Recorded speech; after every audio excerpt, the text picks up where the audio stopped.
This is Scott Kaplan and Crew Tonight. The very best from today's Scott Kaplan and Crew show on the mightier 1090 AM ESPN Radio. SoCal Sports Talk. Here's Scott Kaplan, Alex Padilla, and John Browner.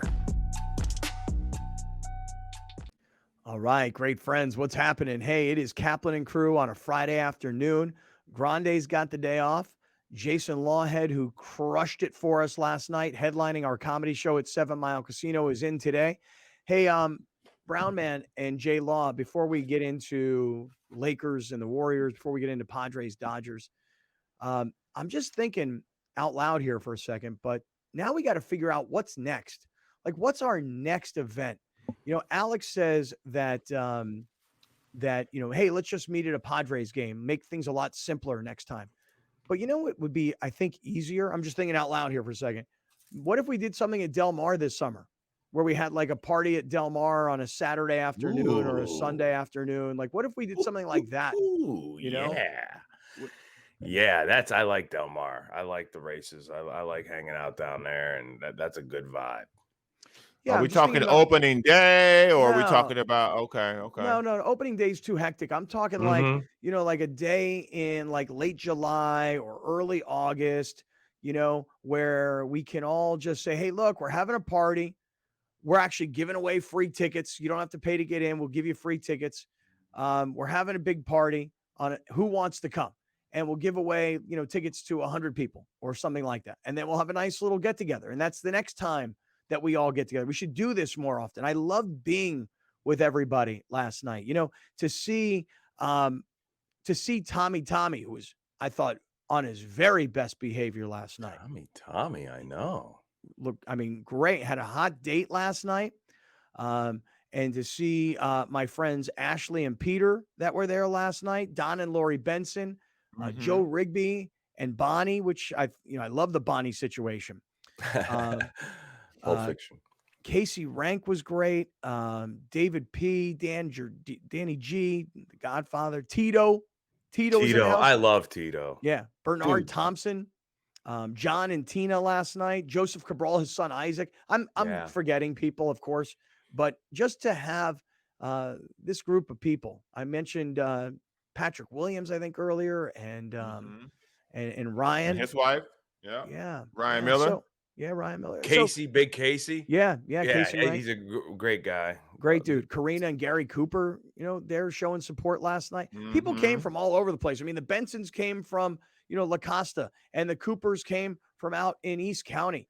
And, a couple people came from even further south than 7 Mile Casino, but people were there. And it just makes me think of things that we could be doing. A day at Del Mar, I think sounds awesome. I'm just thinking out loud of things that we got to do. Yeah. I love a day at Del Mar. It gives it a little, nice little kind of summer outdoor atmosphere. And, I think it's great. I love it. All right. I'm doing it. I'm putting together a party at Del Mar for July. And by the way, Browner, are you going to this Kentucky Derby party tomorrow at Monarch in Del Mar? I got to make sure I'm on the list, baby. I can't get to the door of that thing and then be like, hey, man, you ain't on the list. No, you got to be on the list. You got to. Can I be on the list? Yeah, you can be on the list. I ain't paying the $5. I need to. I need to email somebody. How do I get on the list? I want to go. Are you going? Are you going, Kaplan? I didn't know about this. Yeah, it's a Kentucky Derby party tomorrow at Monarch in Del Mar. It's like the best Kentucky Derby party there is. People are all dressed up. You can bet online there. The food is amazing. So when do you show up? Around 2 or? Well, the Derby goes off around 3:34, right? Our time. Yeah. I think last year I was there probably for the full day. This year I got to decide because my son is coming in. I got to pick him up at the airport at like 11:30, something like that. I'm going to the Padres Dodgers game tomorrow night. Okay. Be on the lookout for me tomorrow night on the television broadcast. You got good ones, huh? Yeah, tomorrow's one. You behind the plate? You got them seats where you wear that sided hat, right? Behind home plate. Okay. I like you today wearing some product placement. Yeah, I got some product placement for you today. Huh? Little Kaplan and Crew on here, little Tory Holistics here. That Tory Holistics hat is dope. It is nice. Yeah, exactly. I grabbed an extra one too because I got a buddy back home that would love it. He's a big cannabis guy, so I'm gonna surprise him, mail it to him. So that's what you should put something in that package before you mail it to him. Yeah. I missed you last night on the way out. I should have grabbed something for that package, but dude, Tory Holistics gave us all these things yesterday to give away. Lots of cool stuff. Lots of Yeah. stuff. But they also gave me like a whole bunch of pre-rolls, right? That's I'm like, great. should we be giving these away inside 7 Miles? So I didn't do it. I Right. didn't do it. Oh, that's what was in that's that probably- green box? No, those were rolling papers. That was Oh, probably a okay. good move. Yeah, I just felt like Okay. I shouldn't. I don't know. I didn't talk to anybody. I could have just walked around. The and done it. racetrack, now that's a better spot to be. Yes, handing 'em out. yes. Then we could just Just everybody light could them right do up their and thing. walk around the paddock. Yeah, exactly.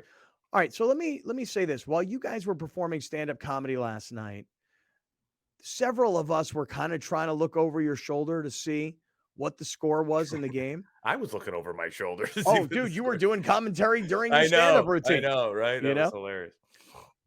So I don't know about you guys, because J Law and I were talking last night about leaving 7 Mile, heading back north, and sitting down and watching the game last night at like 10 o'clock. That did not happen. I No. started watching the game like with focus, not like just seeing what was happening last night or watching post-game press conferences when I got home last night. I actually sat down to watch the game this morning at about 6:30 a.m. And I watched the game through the third quarter. I felt like there was no reason to watch the fourth quarter. So to me, it seems pretty obvious. You know, in game one, Anthony Davis was great on the offensive end because he was hitting a lot of mid-range jumpers. You know, not everything was at the hoop, not everything was a dunk. And in this game, he couldn't hit a shot. I mean, so, you know, he said it after the game. He's like, I took pretty much the same shots, not as many. So I pretty much took the same shots, just didn't make them. And I was like, well, yeah, that's right. That's right. But by the same token, Dennis Schroeder didn't have a performance like he did in game one, scoring 19 points. D'Angelo Russell, who has such a smooth stroke, he also, you know, didn't contribute much other than 10 points. Rui Hachimura did, but even Austin Reeves wasn't very good last night. LeBron wasn't very good. LeBron shoots too many threes. He makes a couple and then he doesn't stop, you know? So all in all, I got to say, Jay, I kind of expected the Warriors to win. Alex predicted it yesterday. He said the Warriors will win big. He goes, and everybody will beat up on Anthony Davis all weekend long. I mean, Alex literally said that yesterday. And if you turned on Stephen A. Smith today, he was like, there is no excuse for that brother's performance. He's too great to perform like that, you know? So anyway, did you have a chance, Jay, to go back and take a look? Yeah, I did. I watched kind of what you just did exactly. I've actually, until it mattered. And I just thought, obviously you're dealing with Steve Kerr, who's a great defensive coach, great defensive adjuster. He's been able to pick up pieces when they've kind of fallen apart in this dynasty over the years and get their teams back on track. And look, he's been playing with the same hand he's been dealt all season long. And actually maybe some of those cards have even fallen off the deck, whereas this LA team is a rebirth from the trade deadline. It's probably, in my opinion, the best roster LeBron's played with since year 2 or 3 in Miami that he's ever had against anybody that he's ever played with. And that's even considering the bubble team. When you look at, the injection of the youth, the ability to with D'Angelo Russell's an all-star guard who can isolate himself and get points. You've got Reeves rising up. Schrader was on that bubble team. He's back. Obviously, when AD's healthy, as we see him right now, a force to be reckoned with. The depth with Hachimura and some other guys. I mean, Vanderbilt on the defensive end. This is a really good basketball team roster-wise. I know they haven't been together for a long time, but I just feel like the game I saw last night was one of those games where, LA showed their vulnerability possibly for the rest of this series. They're going to really have to get back to, when they get home, they're going to have to really get back to just leaning on Davis. And I thought last night, and especially after I watched it, if you're going to go down in game 2, which is fine because you stole game 1, you go down, throwing it down inside and pounding the ball to Davis and being successful in the half court, which you've been pretty good at since you've put this core group together. And I just felt like they let Golden State dictate everything. And, they moved the ball out onto the perimeter in the first half. And instead of just going down there and shoving it down their throat. And if you're going to lose with Anthony Davis going, 6 for 18 or 19 from the field, You do it by pounding it down inside. And I know he took some of the same mid-range shots, but the offense stayed around the perimeter, did not give Davis the chance to hit the offensive glass like he did in the first game. I think a lot of people ignore that. I think a lot of people ignore the fact that Davis was able to be, when he wasn't getting the ball in his hands in game one, he was able to, get inside because the Lakers were taking much better shots in the half court and getting the ball to other guys. And I felt like they were going out last night and they were going to just have if LeBron gets 45, we win it. And they were going to play that style instead of saying, let's lean on AD and force him to be the guy in game two, even if he can't be the guy. And I think that's what really kind of not just lost them the game, but got them blown off the court. Brown, I'm looking forward to hearing what you think about this, because I'm kind of thinking that as much as what I agree with what Jason's saying, that, Anthony Davis, feed him the ball, obviously. But on the other hand, I kind of felt like either A, he wasn't assertive enough offensively, or B, Draymond Green, believe it or not, is smaller, much smaller than Anthony Davis. I thought he put a lot of body on him. This is just what I was watching. I mean, it was physical with him. And it wasn't just Anthony Davis on the offensive end. It was just like, I don't know, the defense the Lakers played last night seemed weak. There was a lot of easy baskets, a lot of passes that went through, and there was nobody home. In some ways, it looked like, hey, we did steal a game here. We're satisfied. I think after watching, I watched up into the third quarter last night, and I watched I think the second quarter again this morning, and a little bit of the third quarter as well. I thought that what I saw from them was bad, from the Lakers, and not bad like, oh, we had a bad game. I thought this game was a great opportunity for Darvin Ham to show he could coach. Not motivate, but coach. He can't. They don't have, and I like Darvin Ham. I'm still in Darvin Ham's corner, unlike a lot of people who are Laker fans. I thought this was the opportunity for Darvin Ham to show you he had another move. He had another speed. The Lakers don't. They don't. Because when Steve Kerr went to something different, and it wasn't new, it was what he did at the end of the first game. He started the game like that. Kevon Looney didn't start the game, Jermichael Green did. That different speed. The Lakers had an entire game to respond to that. Nothing. Well, and I mean nothing. So, listen, and Looney, who they reported, was sick, but he was going to still try and play 20 minutes. And it just seemed like anytime LeBron or AD was one-on-one with Looney, I was like, so push him around. He doesn't feel well. He's weakened. And I just didn't feel like anybody did that. Yeah. I thought that the Steve Kerr game plan, because he was going to do something different to start the game, or something at some point in the game to see if that would stick, because from what stuck last game. And when he started the game off with that, I was expecting Darvin Ham to say, okay, this is what you're coming with. This is what I'm coming with. And he didn't. That was Anthony Davis said one thing that was true in his press conference. He took the same shots. He took less shots because of the blowout. He took the same shots. They just didn't go in. Right. But neither did Austin Reeves shots. Yeah. Neither did Dennis Schroeder shots. Yeah. And D'Angelo Russell didn't really have the same effective point. 10 points. Right. And a lot of those shots were bad shots in bad offensive sets that they weren't in game one. Okay. So even the missed shots in game one, obviously they missed less. Those guys, Reeves, Schrader, Russell, but they were, all the shots that they took were really good shots in the offense. I thought yesterday they were just all terrible shots, and that doesn't get AD involved in being able to, get anything on the offensive glass, or the next time down 2, 3, 4 of those, you get some good possessions. Guess what? Now you can go pound it down into the low block because Golden State's got to, mine the store out in the mid range and on good possessions at the perimeter. And I just think once Davis doesn't get his hands, the ball going through his hands on offense, whether he's hitting shots or not, and it's not getting to him, then he just doesn't become the defensive player. We've seen it all year. His defense really is predicated about how he is at least being involved in the offense, whether he's dominating that night or not. His hands have to get into, The ball's got to get into his hands, and good shots have to be taken so he can, get active on the offensive glass. I mean, that's where Davis is successful. If you watch the game close, they took his ability to be the defensive anchor, they took it away. How? Because instead of driving all the way to the basket like Draymond was doing in game one, like Steph Curry was doing in game one and getting those shots blocked, which energized the Laker defense, they pulled up.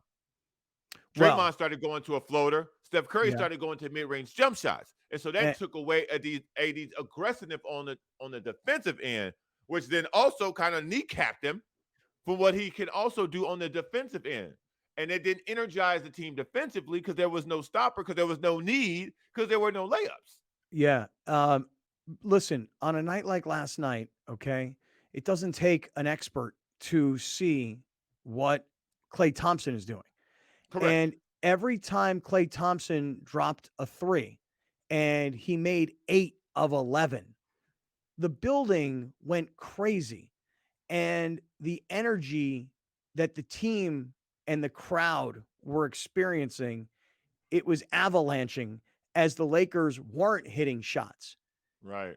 And so, you see guys like, Andrew Wiggins hit a couple of big threes, and they didn't even need that much from Steph, who scored 20 points. So at 12 assists as well. Most assists in his playoff career. And what's concerning, if I'm the Lakers, I go, well, we don't play well. We get the doors blown off of us in an obvious scheme mismatch, and we don't know where we're going. And when Golden State doesn't play well in game one, they're right there to snatch a victory away in the last second. We were maybe a Jordan Poole, one dribble, kind of gather himself and knock down a 3 and send it into overtime with the building on our side. So if I'm Golden State, I don't want to be down 1-1, I don't want to be even 1-1. I want to be up 2-0. But man, I got to feel good about going into LA the way we were able to flex our muscles and the way we were still almost able to steal one playing really bad basketball in game one. So, the Lakers have, and a lot of it kind of, Browner said it, a lot of it may fall on Darvin Ham, and I like Darvin. I mean, he's been able to adjust to the new lineup. He coached them through that trade deadline. I think he's done a good job for everything he's up against and the personalities he's got, from the front office to the guys on the bench to the expectations. But now he's in a real tug of war here, going back to LA, because, if they're going to win the series, I don't think they can give one away in LA. But can I just tell you guys something? And I want to take a second here to talk about one of our sponsors for a minute. But can I just tell you guys that in this entire conversation we're having, we're talking about Darvin Ham and Steve Kerr and Steph Curry and Klay Thompson and Anthony Davis. And we're mentioning all these other names, D'Angelo Russell and Dennis Schroeder and Austin Reeves. And we're mentioning all these other names. You know what name we haven't talked about? LeBron. Right. And think about this. LeBron scored 19 points in the first half. 21. Was it 21 in the first? Yeah, 21 in the first, 2 in the second. Finished with 23. That was going to be my point. Yeah. Is that LeBron had hit some big threes, and there was all this, these stats about, like, dude, he was 9 of 49 from 3-point range. Stop shooting him. And he hit a couple of them. One of them was like a desperation 3 that, off the backboard. He had to just throw it up, just heave it up. LeBron, on nights when Anthony Davis is not making shots, and when your team needs you to carry them, LeBron has to win one of these games. Like, he has to have a LeBron night at some point. Last night wasn't going to be it.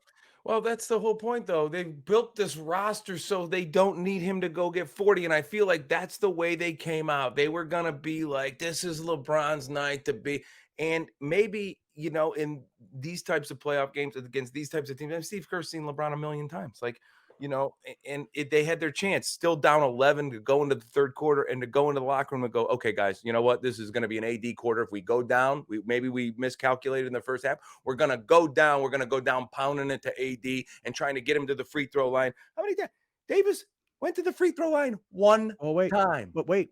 Look at the numbers, and we'll come right back to it. 23 fouls. Golden State got called for 23 fouls. LA 15, and Davis only went to the line one time. But wait. The Lakers only shot 17 free throws in the game, and in the previous game they shot 29. They scored 25 points at the free throw line in game one. They scored 10.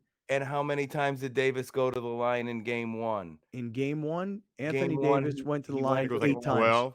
8 times. He was So 8 for 8 8. of those times he was at the line, 8 of 8, and he went 1 of 1 yesterday. And that's what I mean. They still had their chance. Third quarters are really the quarters to, that's like the moving day in golf. Yeah, and that's Saturday what in happened. golf.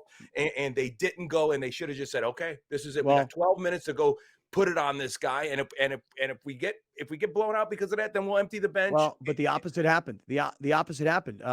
Golden State scored 40 in back-to-back quarters. All right, hold on one second. Let me just say one thing.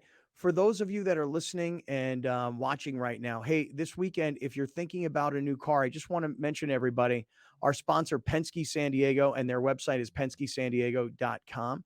They make things fast. They make things easy. They've got 12 dealerships. They represent 9 brands. And if any of those 9 brands, and I'm telling you, they got all the best brands. If any of them don't fit, they've got a ton of certified pre-owned. And so all you have to do is go onto their website. You tell them what cars you're interested in. They'll have them pulled up and waiting for you. You can test drive them and make it all fast and easy. Penske San Diego, PenskeSanDiego.com. All right, a lot more to get to on this game. And let's start looking ahead to Padres Dodgers. Stick around. This is Kaplan and Crew. Hi, welcome to OG's.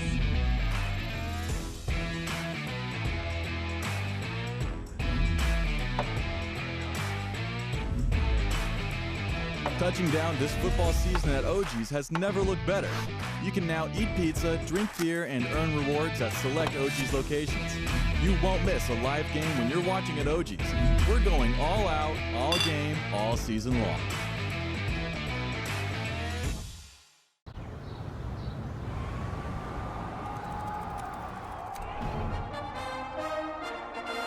From New York City comes America's longest running and most popular rugby show. The biggest names in Major League Rugby, MLR highlights, and big match previews. Rugby Wrap-Up presents MLR Weekly, made in New York City. Kaplan and Crew Tonight is brought to you by OG Sports Brewhouse Pizza, where you can eat pizza, drink beer, and earn rewards.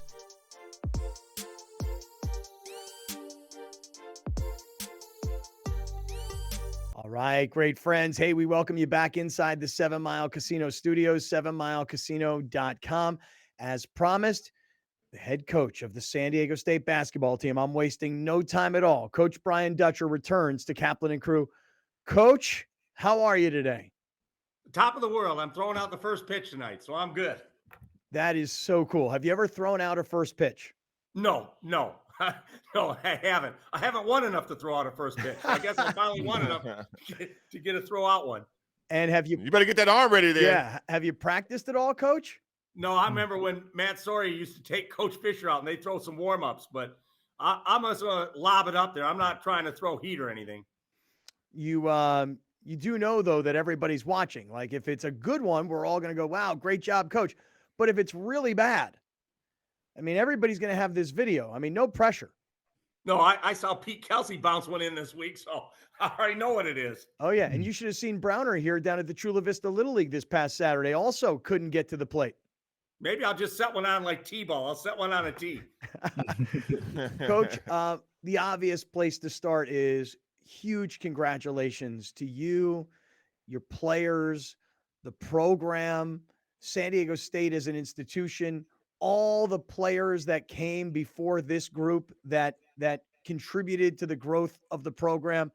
Huge congratulations. How different is your life 10 days after the Final Four in the national championship game? You know, Scott, I'm so used to working that we got back on Tuesday. I was in the office Wednesday morning, and we're recruiting. We're trying to build next year's team. So as much as I enjoyed it, I'm not a guy that ever over celebrates anything, even though it's something to be celebrated. I've got my eyes on next year and trying to put a team together that can be really good again. Have you had a chance to think at all about, like, standing there on the floor inside a giant football stadium, knowing that you were on the biggest stage in college basketball? And as an assistant, you may have been there before a long time ago, but have you had any chance to just sort of think about what happened in those couple of days in Houston? I always say, like, I'm a guy that likes to almost sit back and watch everybody enjoy the experience, but I enjoyed it myself too.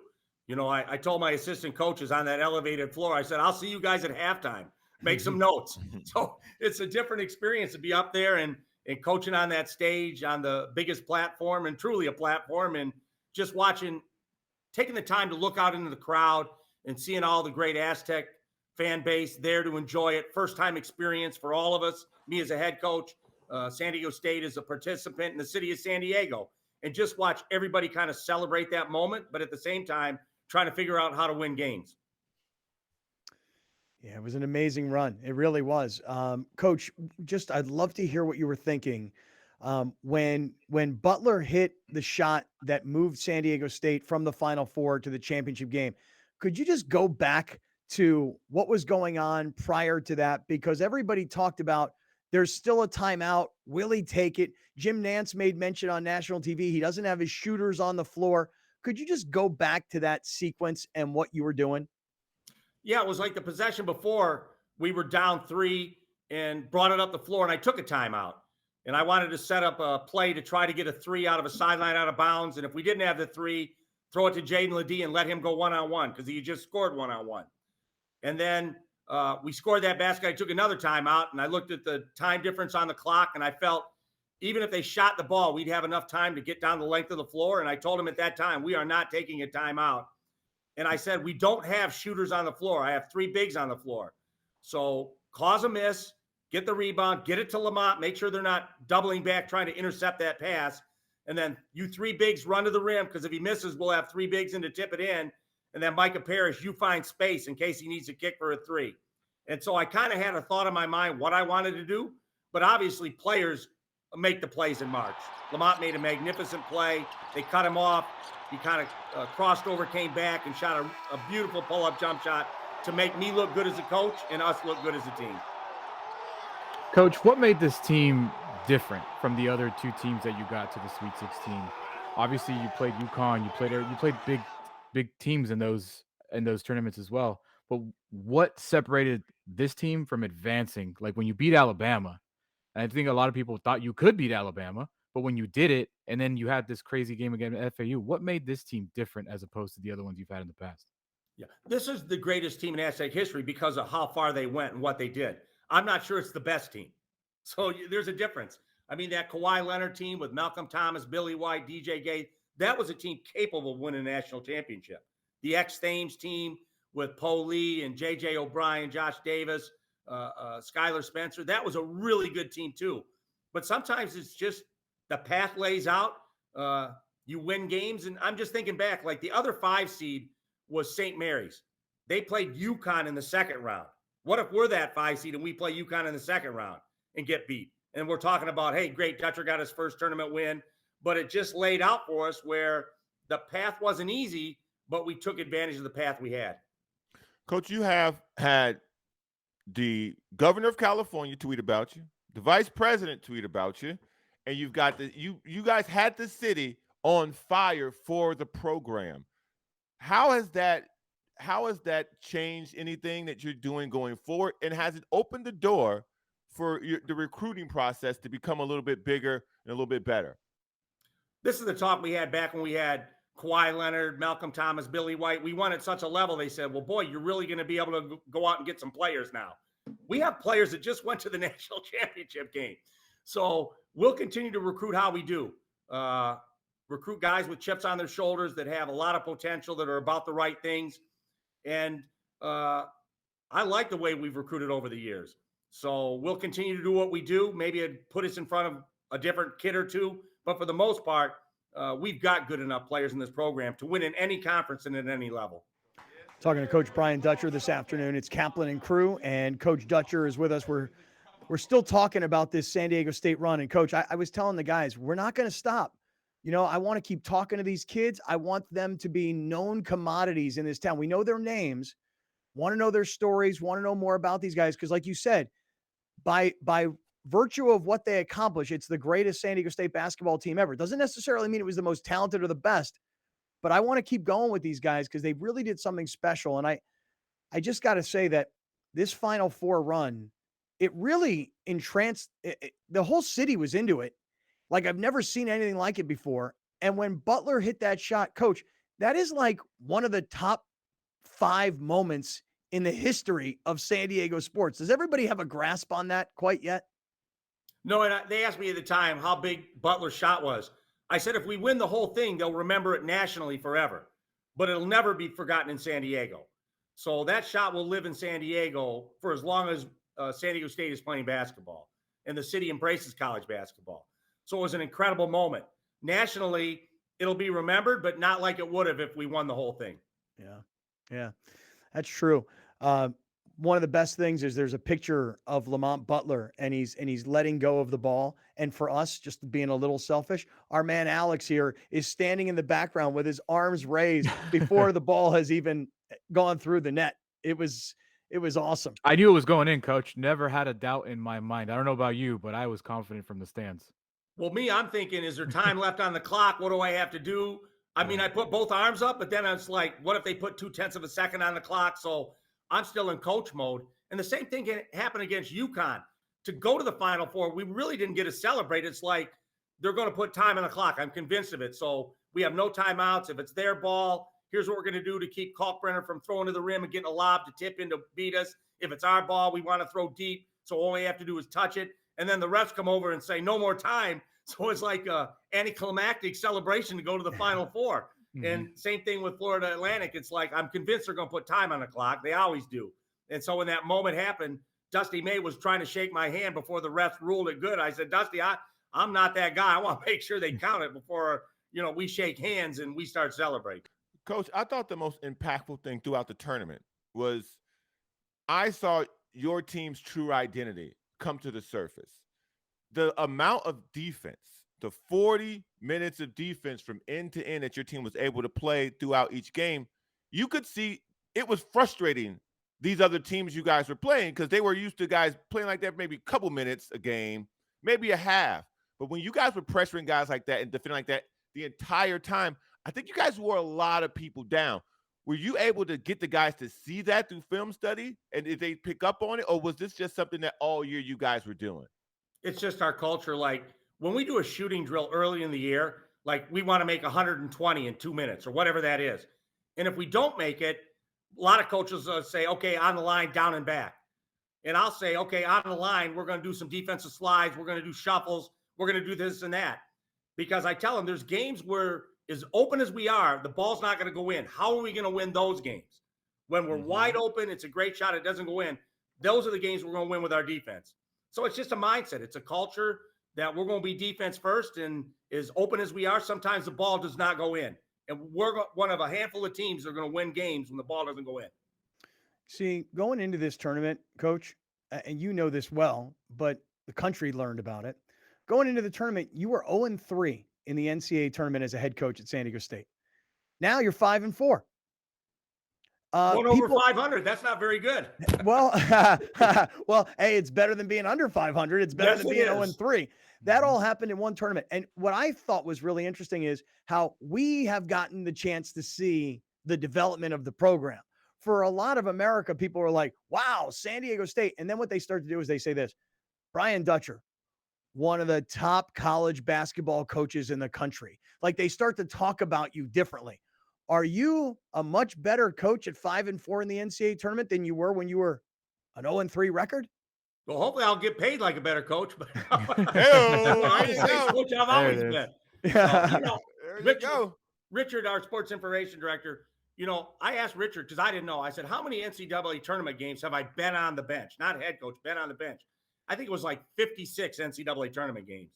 So I just say now I'm 63. I know a lot more at 63 than I knew at 53, than I knew at 43, than I knew at 33. Even though at that time I thought I knew everything.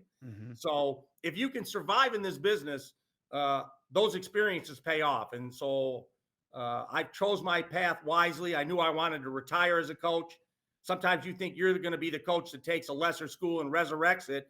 And in 3 years, you're out of work and you can't find a job. So I thank Coach Fisher for keeping me along for that ride for so long. And, I was patient until I got the job I wanted, which was this one. Yeah. I want to ask a very open-ended question to you, Coach, and it maybe has to do with pay, Maybe it has to do with assistants. Maybe it has to do with conference. What is the future of this program now? Obviously the rumors of Pac-12, Big 12 realignment. Assistant coaches could get poached when you make a national championship run. We all know which players are coming and which players are leaving. What is the future of this program? We've been in the Mountain West my whole time here, and I always say we're a high major program in a non-Power 5 conference. I'm trying to paint us like Gonzaga. Gonzaga's in the WCC, but they're looked at as a high major program. I think the West Coast always believed that San Diego State plays high major basketball, but now the nation's kind of been made aware of that. So I think it's upped our branding in the nation. West Coast, it's always been good. So if we make a conference move, I'm not stressed over it. I know we're a good enough program to survive wherever we end up. And whether it's in the Mountain West, we'll continue to have a high major program in the Mountain West. If we're in the Pac-12 or Big 12, our intention is just to compete at the highest level in those conferences. So those all happen at a level beyond me. Whatever decisions are made by John David Wicker and President De La Torre, I'm in support of, and wherever we end up, whether it's staying here or moving on, we'll be ready for that challenge. Coach, you guys have you spoke about this actually when the interview first began about getting back to the business of coaching. You were already recruiting again. With the transfer portal being such a vital process to San Diego State before it became a national thing, before guys started talking about all this talks about transfer portal, you guys were already locked in and recruiting that way, using transfers to build the program.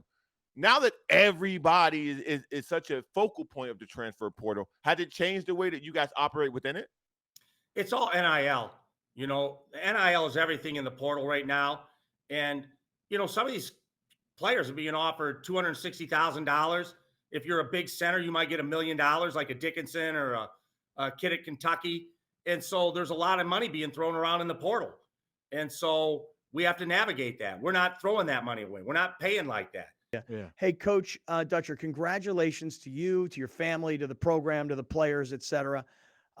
Really amazing job. We really appreciate you always. And thanks for doing this with us today. And by the way, good luck with your first pitch tonight at the Padres game. Well, the only way you'll see it is if I throw it in the dirt. Kind of rooting for that, just like a little bit. I know. I knew if anybody would be, it'd be you. Hey, Coach, we appreciate you. Thank you so much, and congrats. Thanks for having me, guys. Kaplan and Crew Tonight is brought to you by OG Sports Brewhouse Pizza, where you can eat pizza, drink beer, and earn rewards.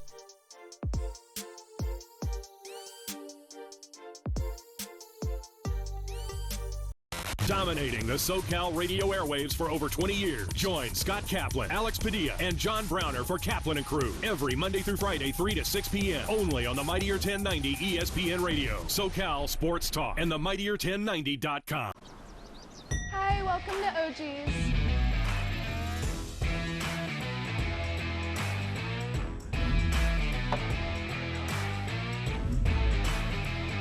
Touching down this football season at OG's has never looked better. You can now eat pizza, drink beer, and earn rewards at select OG's locations. You won't miss a live game when you're watching at OG's. We're going all out, all game, all season long. Murray Lampert now brings architectural and interior design to a whole new level for your remodel, ADU, or whole house build. We're truly a team at Murray Lampert Design, Build, Remodel, and we don't take that lightly. Visit murraylampert.com. Hey, great friends. What's happening Friday afternoon? This is Kaplan and Crew with Grande and the Brown Man. Grande not in today. Browner and I will remind him of this, of course, although he's been reminding me how many days off I took in April. But Grande off today, which means Jason Lawhead, who was headlining our comedy show last night, is in today.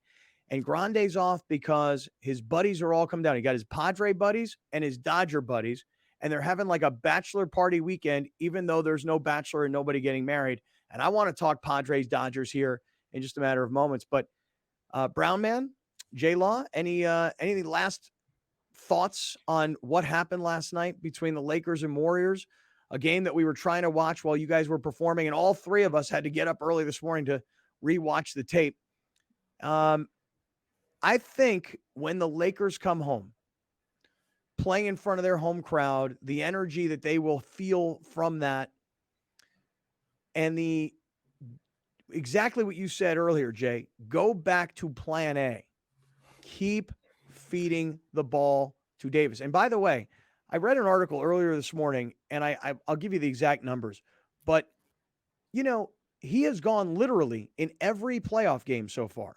It's been like 23 points, 12 points, 31, 13, 10, yeah. Right.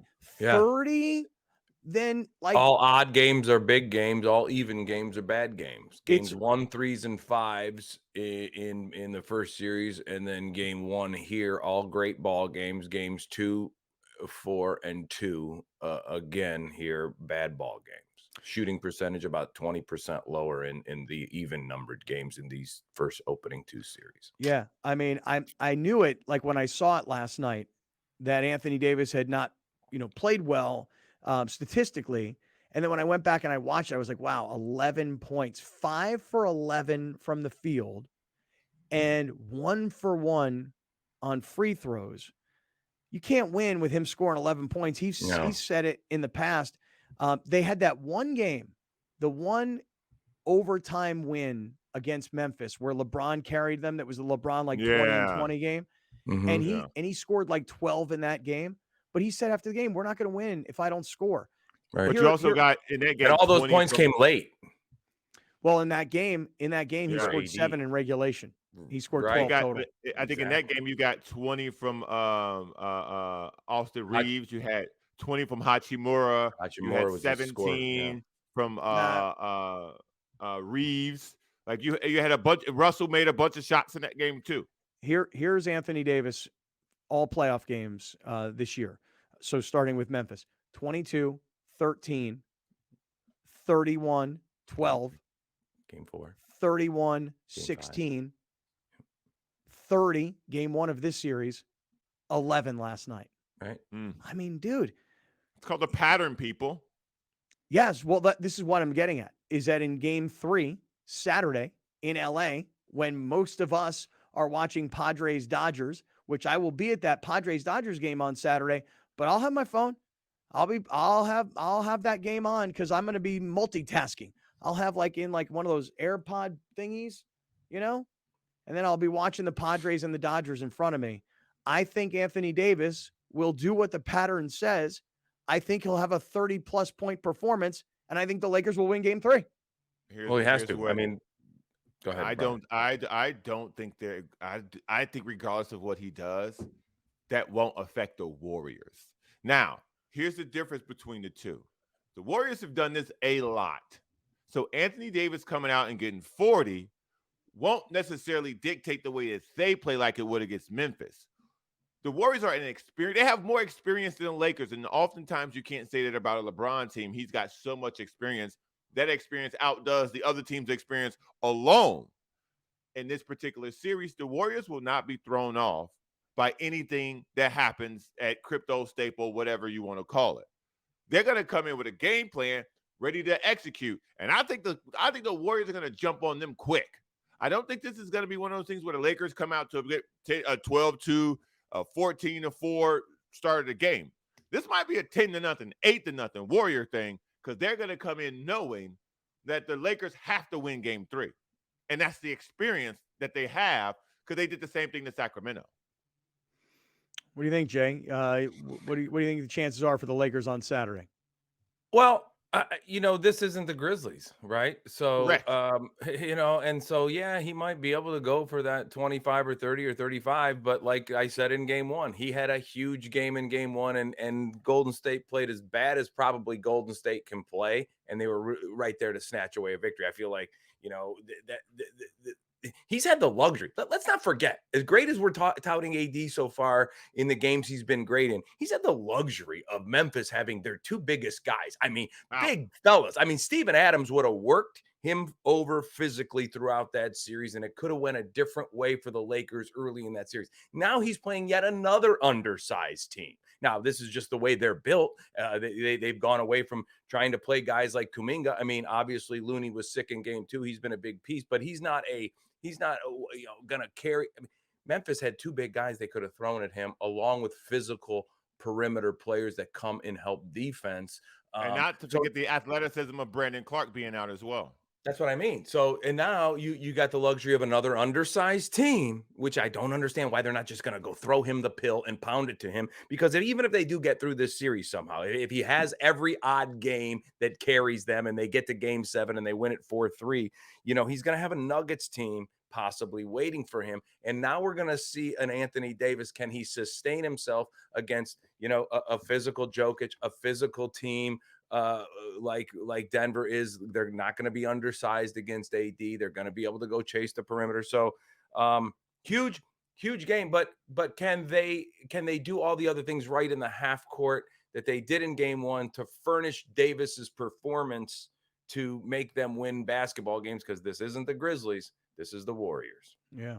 All right. Well, there you go. There you go. A lot of talk for a game that we were kind of watching while you guys were doing stand up last night. And I give everybody a lot of credit for getting up early and watching that game. I know I had to go on to YouTube TV to go find it. That's what I did. And I watched it late last night, actually. So, all right. Well, hey, listen, this weekend, the Lakers Warriors tomorrow. Dodgers Padres is a series that I know has got my attention.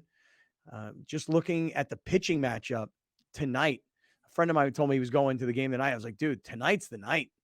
I mean, what a great pitching matchup we got coming up here. And I see that what Browner has up on the screen, but I actually thought it was okay. No, it is. It is Kershaw versus Yu Darvish. I, for some reason, thought it was Kershaw versus Musgrove. I guess I got my stuff screwed up. Kershaw versus Darvish tonight. Dustin May versus Blake Snell tomorrow night. Blake Snell is like 0 for 4 so far in the season. And then it's Sunday. Sunday's Blake Snell won his last game. Sunday, Blake Snell won his last game, remember? No, actually, I don't. He won the last one. No, I don't. Actually, I don't. Julio Urias on Sunday against Joe Musgrove. I mean, so you got, a guy who on Cinco de Mayo weekend, you got Julio Urias on Sunday, and you got San Diego's kid, Joe Musgrove, at home against the Dodgers on Sunday afternoon. Padres 9-4 in their last 13 games. Dodgers on a run right now, 6 straight wins. And I saw the Dodgers win on Wednesday with a walk-off Max Muncy grand slam. So, guys, I know a lot of us are talking about the Warriors and the Lakers, but you guys going to be putting your eyes on the Dodgers and the Padres this weekend? You can't miss this. Yeah. You can't miss this. We talked about it. We talked about it a little bit yesterday, but even though I feel like this doesn't have the same implications that it did last year when they played them first, because it was can we beat them? I think now that clubhouse knows they can beat them. And not only do we know we can beat them, we added more firepower. So now we should beat them. Yeah. And so the energy going into this series seems a lot more even now than it did last year. So the intensity from can we do it perspective isn't necessarily there, but the energy from a let's do this, see what we got is there. And I think that's just as big. Yeah. And now, like Browner said, now this is the opening series against the Dodgers with the full post-trade deadline firepower. Last year they played them, I think the first 4 times or 5 times they met was before the trade deadline. And now you have this full team that is the playoff team. This is the playoff Padre roster now. Plus more. Yeah, right. You got you have Bogarts and you have Tatis. Right, plus Bogarts and Tatis. And now, they're not playing each other as much this year as they used to in the past. So I think these games really mean a lot more to both of these teams. I think both these teams see that after the series they went through last year. The Padres knocking the Dodgers off their stump, and now with the less chances to go at each other. These games are going to be intense, and especially the pitching matchups from this series. And, Urias has been roughed up a couple of times early. This is probably his worst start through, even though he's still 4-3 with the 3-something ERA. Usually this guy at this point of the year always is around 2 at the ERA, and he maybe have lost a game or hasn't lost one yet. So they got a good chance for Musgrove to go out there and beat Urias, who has owned him over the last few years. And if they can just take 2 or 3 and somehow, that's going to, I think, play head games with LA a little bit more coming off that series loss. And especially with the way Soto's hitting the ball, if he produces over the weekend, the way Bogarts has been hitting the ball, I think you could really get into LA's mind a little bit. You got a chance, at least in this opening series, to say, hey, look, we're better than you now. And well, I mean, just coming in, Dodgers are in first place. Like I said, they've won 6 straight games. Mm-hmm. They're 19 and 13. The Padres are 17 and 15. So, take 2 out of 3 and you've tied the Dodgers in terms of record. And I'm with you, Jay. I mean, with fewer games between the Padres and Dodgers this year, with fewer division games, I think the games are more meaningful. The only reason I'm wondering how, and look, Petco's going to be packed. It's going to be nuts. Crazy. The Padre fans, to me, this could be the first time where I've gone to a Padres-Dodgers game and the Dodger fans may not have as much representation because over the last 20, wait, you think different, huh? You think different. See, I think and that's why I think the rivalry has changed. Because I think now the Dodgers will have more representation because now they're worried about it.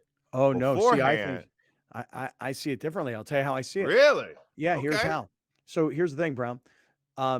Back in, call it, I'm going to say 10 years ago, when Adrian Gonzalez was playing for the Dodgers, right? On a Saturday night, you'd have a packed house. I don't know if you'd have 44,000, but you'd have a packed house, right? And I'm telling you right now, the entire third base line is Dodger fans. And again, you go back to, Ron, I've lost his last name. Fowler. Ron Fowler. You go back to what Ron Fowler said on the radio many years ago. Let the Dodger fans come down. Let them spend their money. We will eventually take their money and buy better players. And then we'll shut them out. So you see, what I think will happen is that the Padre fans are so energized by what happened last year against the Dodgers, and the Padre fans so desperately want to defend home turf. And by the way, the fan base has grown. We just saw them take over Mexico City. I don't think there will be nearly the number of Dodger fans that we have become accustomed to seeing in Petco Park. Maybe I'll be proven wrong. Why do you feel so strongly that there'll be a lot of Dodger fans? Because they hear the footsteps. Yeah, but don't you think Padre fans would have to sell their tickets for Dodger fans to get them?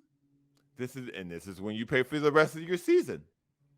The Padre fan has taken Ron Fowler's advice. Hey, buy my tickets for triple the price because I'm going to take your money and buy 15 more tickets. When this one ticket, I'm going to 2 of the 3 games. You can have this ticket to 1. So I am interested as you to see what the ratio is, because I think they're going to be louder than ever because now they're spooked. I don't anticipate them being less because Padres are more proud. We were proud last year.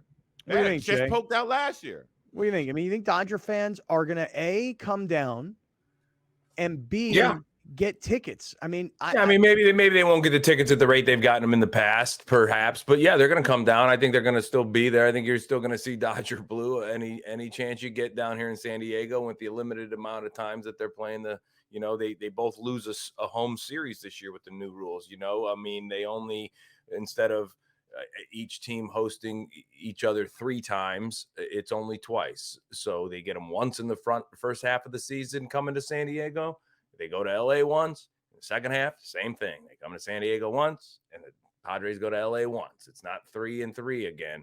And so I think they go from show 19 up. games a year to 12 games a year? 13, yeah. 13? There's a 4-game series in there. So every other year, the one team will get the 4-game series. I think San Diego has, so it's a 3-game here. A couple weeks it goes to LA for 3 in the second half of the season. I think it's 4 in San Diego, 3 in LA, and then next year it'll flip. LA will get 4 and San Diego. But anyway, yeah. So I still think they'll come down. Maybe you're right. Maybe the selling to Dodger fans won't be as prevalent as it has in the past, especially since that playoff win makes more Padre fans feel like the time is now. But I still think they'll be there. They'll be lurking around. They'll be in the sports bars around downtown. They'll be in the hotels. They'll be looking for tickets on the street if they didn't get them already. They'll probably pay high price to any brokers that are selling them last minute, and you'll see blue hats in there for sure. All right. Well, let's see what happens. Anybody plan on heading down at all? Anybody got any tickets for any of these games? I would like to. No, man, that ticket again. Yeah, you can have that one. I'll watch that one from the television. That's too steep of a ticket for me, baby. Well, we are going down tomorrow for the Saturday night game. My son is flying home for the summer from college, which is cool. I'm psyched about that. And I said, hey, we got tickets for Saturday night because that's like the first thing he wanted to do was go to a Padres game. Nice. Like that's like one of the things when you go away to school, I'm thinking, and you grew up a San Diego Padre fan and, your whole life, this kid's been hardcore. You get off that plane, you're like, I need a surf and turf burrito or a California burrito or an In-N-Out burger and take me to a Padre game. Right. Now, are they done for school, West Liberty, for the semester? Yeah, he's done. He's done for the semester. And so they are out early, huh? Home for the summer and spend the whole summer training with John Carney and all the NFL kickers that come out here and college kickers that are here. And Jay Law, we'll see. You got to make a plan to come back to a game with me next year. I know, right? God, my schedule's so busy now. So. Hey, I thought last night it was really great to see Gary Cooper and his wife Karina at the comedy show last night. And poor Gary, he had hurt his back. I guess he and Karina were moving boulders at his house. He lives out in East County, and he pulled something in his back. That's the way he described it. Who's moving boulders since the first Olympics? Well, a man who runs a company called Mountain Trust. I guess you're right. I'll tell you right now, he made it seem like he and his wife were doing all this work. She seemed fine. He seemed hurt. That's funny. Okay, right? And so Gary, back though, it used to be. Yeah, I got to give him tons of credit. He showed up last night. He slept. I'm telling you, I think he lives all the way out in like the Alpine area. Valley Center. Gary lives in Valley Center. So he slept from Valley Center down to Chula Vista to come to 7 Mile Casino. And it was so great to see him. He's hurting. He's schlepping. Man, he was having a great time last night. And that's again, that's the family. That's people who've been with us for 20 plus years. To see a Dan Giordano there last night and a Gary Cooper and his wife, Karina. So look, I just want to make this mention. If this weekend you're thinking about buying or selling a house, because now a lot of people buy when they're trying to move to get their kids into a school that they want their kids to be in. So that means they're probably also selling, or maybe you're renting and you're actually going to buy. Gary's telling us a story the other day, a no down payment loan for a loan up to $720,000. Call Gary. He'll give you the exact details. 858-376-1299. So think about that. You're like, hey, I'm renting and it costs me $4,000 a month in rent, but I can buy a $700,000 home and I don't have to put any money down. Well, what's that mortgage payment? Talk to Gary. 858-376-1299 for Gary Cooper and Mountain Trust. All right. So back to Lawhead here in Browner. Hey guys, coming up, I still want to talk a little more Padres Dodgers and look at this weekend series. And then did you guys happen to see Lamar Jackson's press conference yesterday? He finally had a press conference after signing his big contract. You guys catch that? I did a little bit. I gotta say I really like Lamar's hair. Brown, I'm sure you must have a great appreciation for this do. Did you see it? We'll get to it. We got the do. Yeah. We got something to do to show. I had more concerns about the press conference than I did about the do. Let's say that. You did, huh? Yeah. All right. Yeah. All right. Well, we're going to get to that too. I mean, a lot of stuff we haven't even touched on yet. But I do want to get back to Padres Dodgers because this is a very big series. With the Dodgers in first place and coming in on a roll with 6 straight wins, and with the Padres winning 9 of their last 13, even though I know a lot of people are like, well, I'm looking at Soto and I'm seeing his numbers, but come on, man, they played down in Mexico City. It's like, yeah, but I mean, it was only 2 games. So I think Padre fans should start feeling good about what Juan Soto has been doing recently. So we'll get back to it. Stick around. This is Kaplan and Crew. Thank you for joining us. Catch Scott Kaplan and Crew tonight from 7 to 8 p.m. Pacific every Monday through Friday. The very best from today's Scott Kaplan and Crew show on the mightier 1090 AM ESPN Radio, SoCal Sports Talk.